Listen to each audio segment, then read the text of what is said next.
A'udhu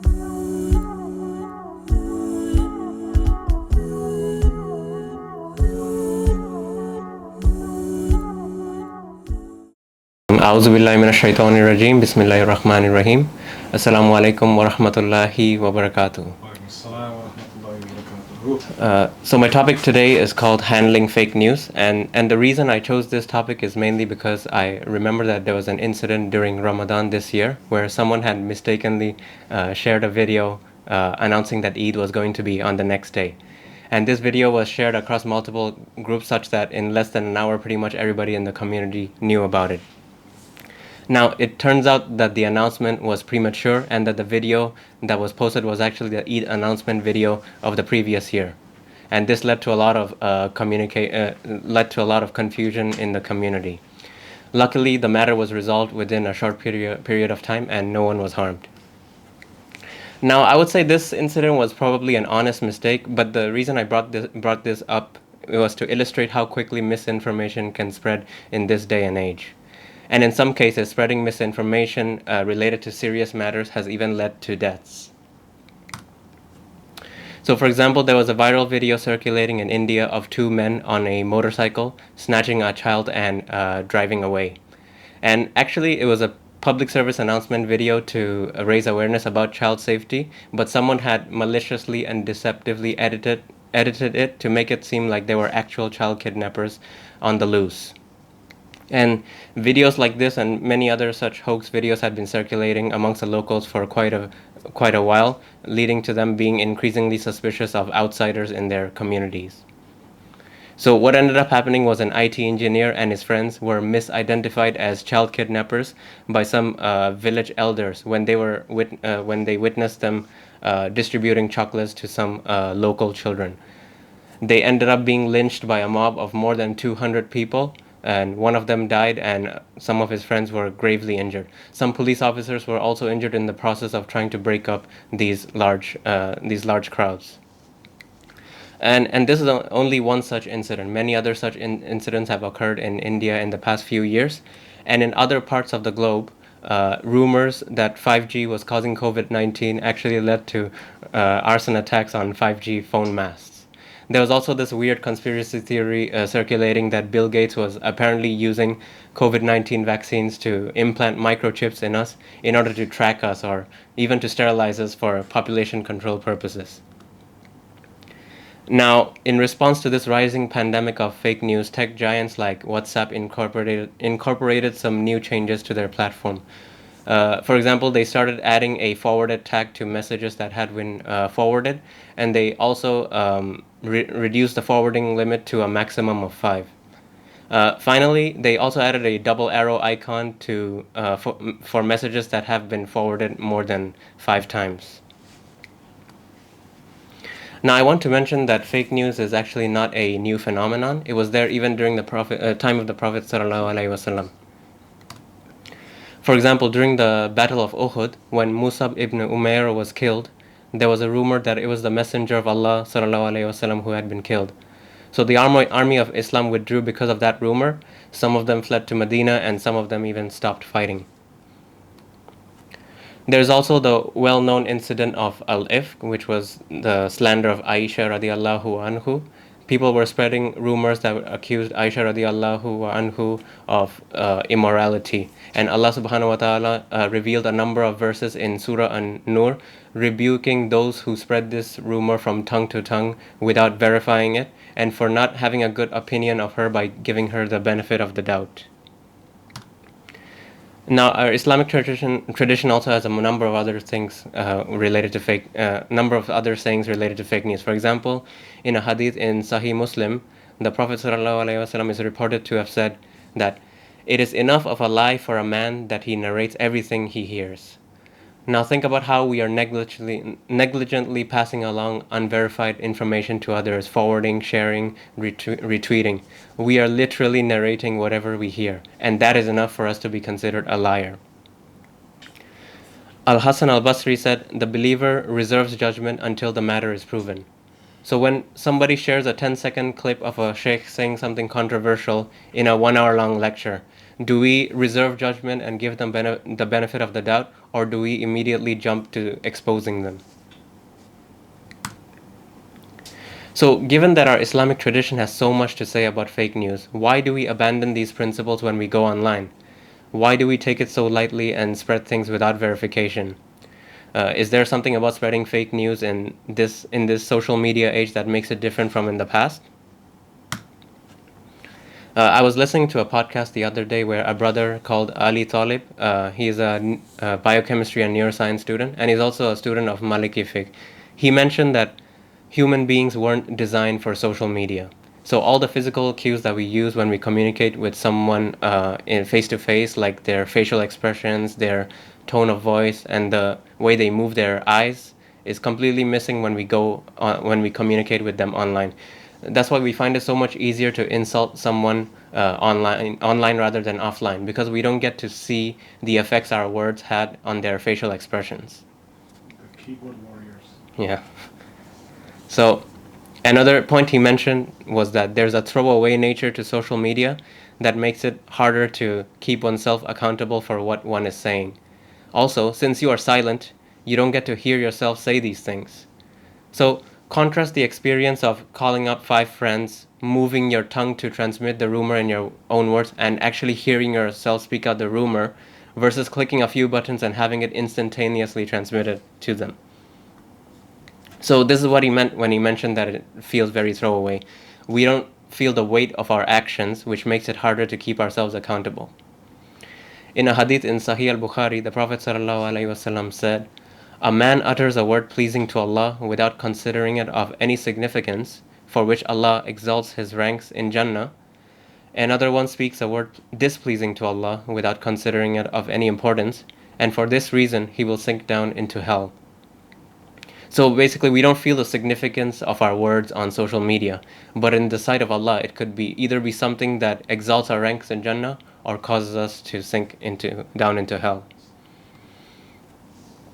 Another point that one of my friends mentioned is that in the past, when you received fake news or rumors, you would have to actively find someone to transmit the rumor to. So you would either have to go up to them or call them or send them an email. And in the process of doing that, you would have already probably forgotten about the rumor. But nowadays, when you receive a rumor, you have immediate access to your contacts list. All you have to do is click a few buttons. So you don't have to go out of your way and actually exert effort to transmit the rumor.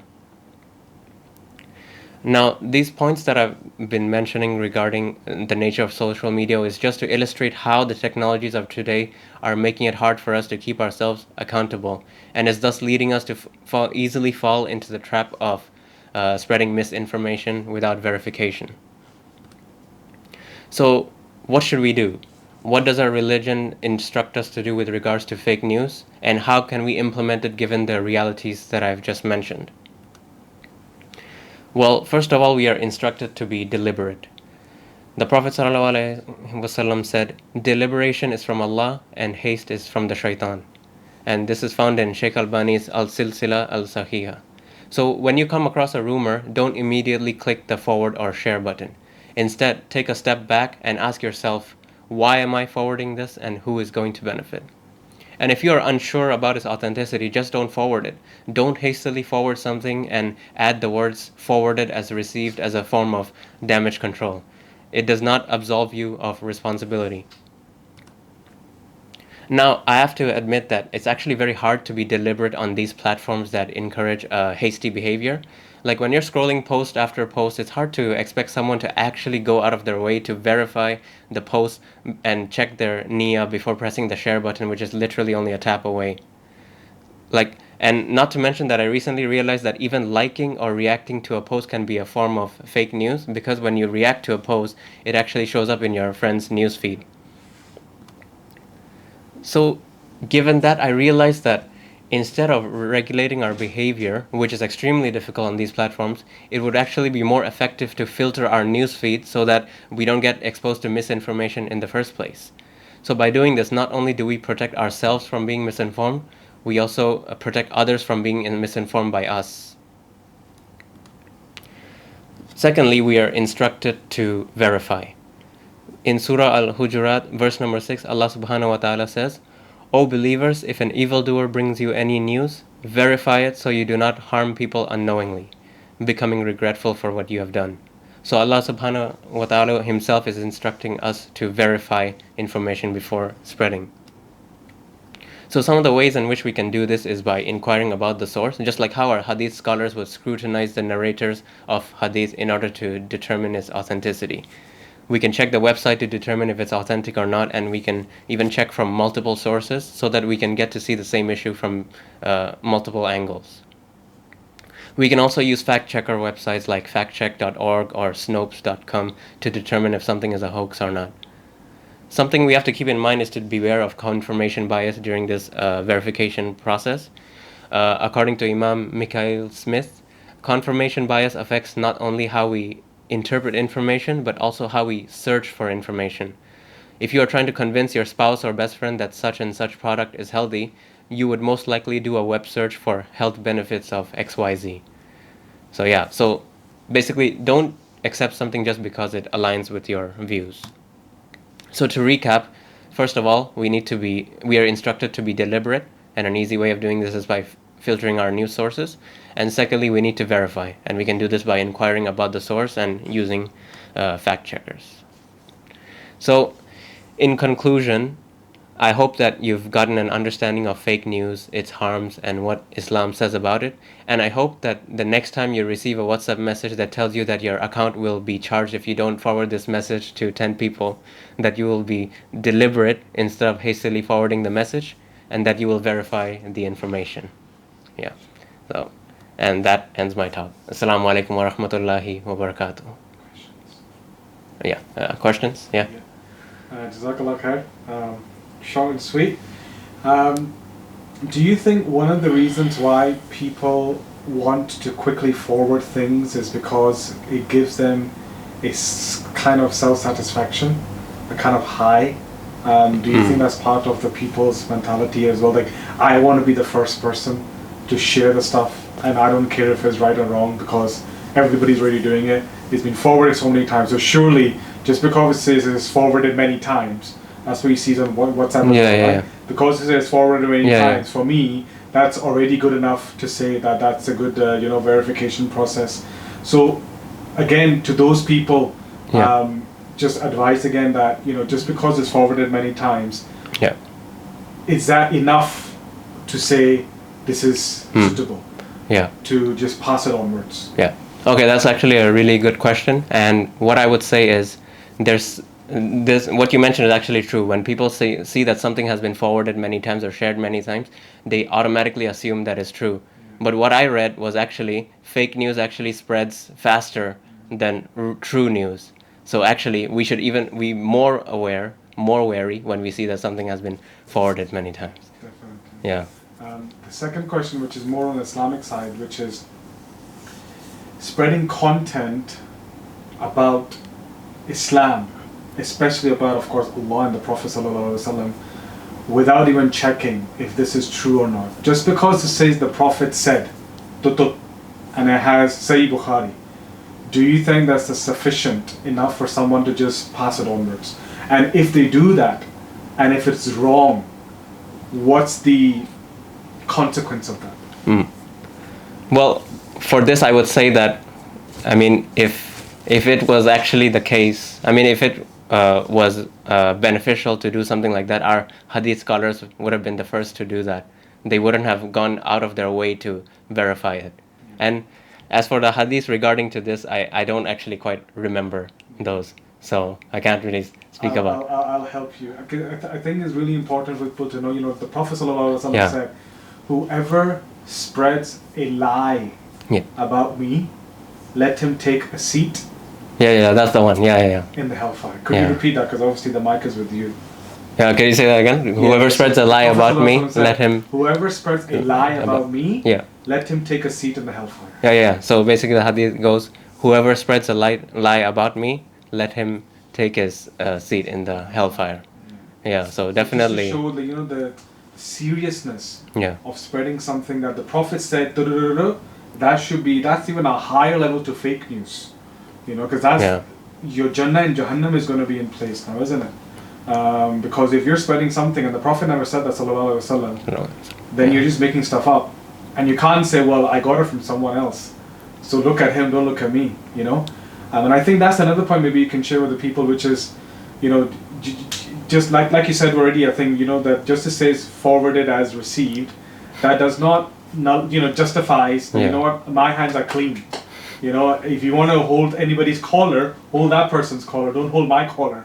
You know, I'm just forwarding, I'm just being a good Samaritan. I think that's another point as well, isn't it? Yeah. Some people feel they're being a good Samaritan.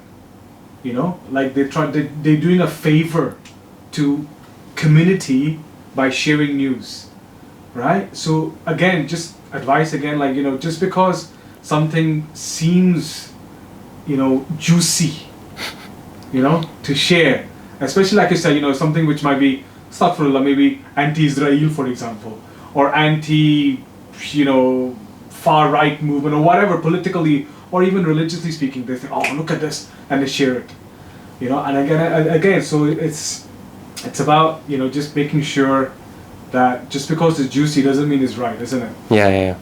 Yeah, I think you raised a really good point, and especially this part, this falls into sharing things that actually align with our own viewpoints. Yeah. And it's like, should we forward that or not, especially if it's anti-Israeli. But I realize that in most cases, this actually causes more harm in the long run when it gets exposed. You know, especially when somebody makes an argument in favor of Islam, and then later on, somebody refutes it very badly, it actually causes their iman to shake. Definitely. You know, so I would greatly advise against that. Another one just clocked in my mind, which was Shahada news. Oh. You know, Cristiano Ronaldo has accepted Islam. Yeah.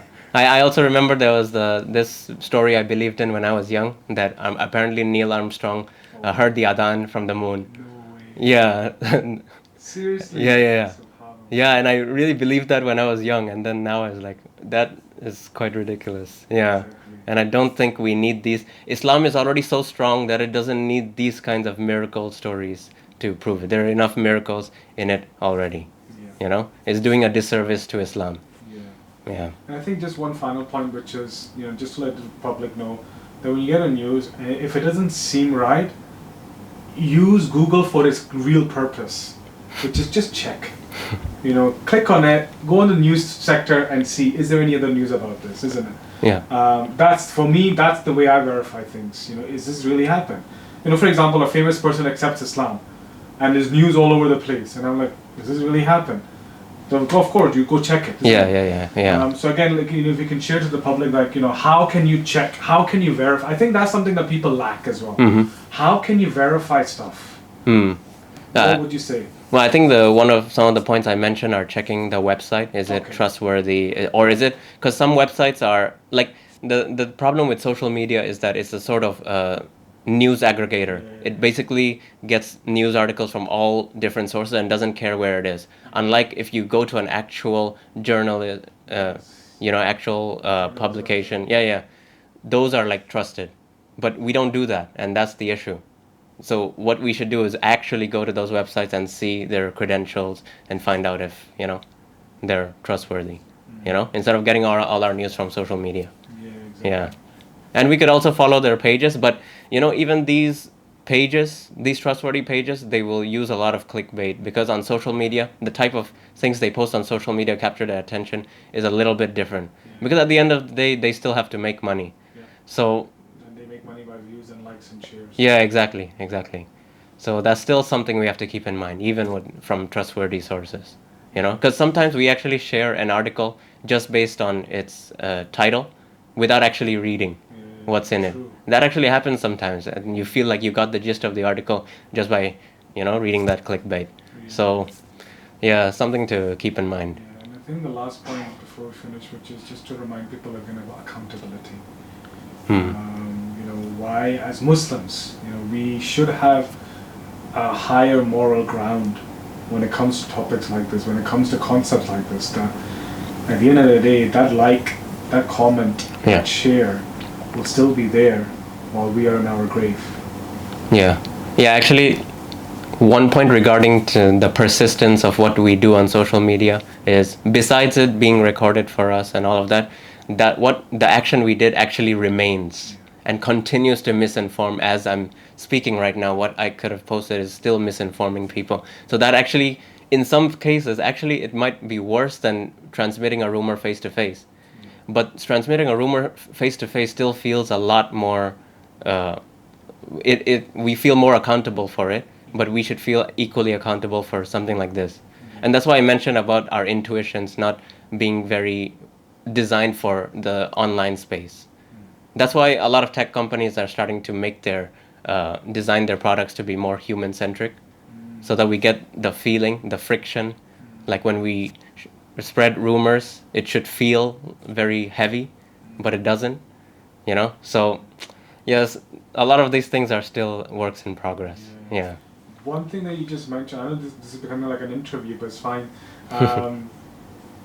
When you have posted something and you realize that it's wrong, then what do you do? Yeah. That's a tough one, isn't it? Yeah, that is a tough one. That's your ego being put into action now, your dignity, your izzah, in a way. Yeah. You're being put on the plate. What do you do? Regarding this, I had actually seen someone on Islam QA. He asked a question that, what should I do if I spread hadith that was fake, that was false? And the Sheikh replied that he should do his utmost to rectify and inform. And what he cannot rectify, inshallah, Allah can forgive him. But so basically we have to do whatever we can to rectify the situation. Yeah, even if it hurts our ego. Exactly. Yeah. Because maybe by doing that, Allah raises you in rank, isn't it? Yeah. Because you are making yourself look like you've done a mistake. And nobody likes to make mistakes. Nobody likes to be like, oh my God, embarrass yourself basically to a certain extent. Yeah. But to a certain extent, in people's eyes, you could raise and bar, isn't it? Because you're like, he knew he was wrong and he still said, you know what, sorry guys, what I just said is wrong. So please do not spread. But for some people, like, no, it's okay. Everybody's doing it. Yeah. Let it be, isn't it? Yeah. So I think again, Jazakallah khair for that. Inshallah, of course, this isn't just for the youth; it's for everyone. But I think youth obviously definitely much more inclined to it, because they just, if they see 1,000, 1 million, 10,000 likes on something, for them that's a verification. Yeah. If they see, again, 50,000 views on a video, for them that's a verification. But that's not our ground. Yeah. That we have a higher ground that we need to hold up to. Yeah. Go ahead, bro. Any final comments? No. No? I'm good. Yeah. Jazakallah khair. Yeah.